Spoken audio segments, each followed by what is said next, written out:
have to expect na itong last zona ni Duterte ay mambobola siya. No? Kasi ito na yung last pre-campaign pitch niya in an official capacity. And talagang magkikreate yan sila ng fantasy world para mabunol-bunol ulit yung tambayan before the elections. Pero alam naman ng mga kababayan natin kung ano talaga nangyari, ano yung ginawa niya the past 5 years.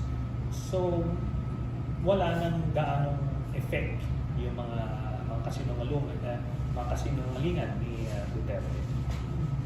Sir, habol ko lang. 2016 to 2021, paano niyo susukatin yung level of corruption? Palagay ko, magka-level sila ng GMA in terms of corruption. Pero mas higit ito kasi may mga drugs ito itong mga taong ito. Pati drugs pinasukan ito itong Davao Group. Kaya in that sense, mas mabigat, mas malala.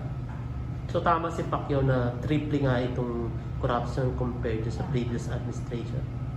Kung ang basis yung Aquino administration, siguro 10 times or 100 times itong kay Duterte.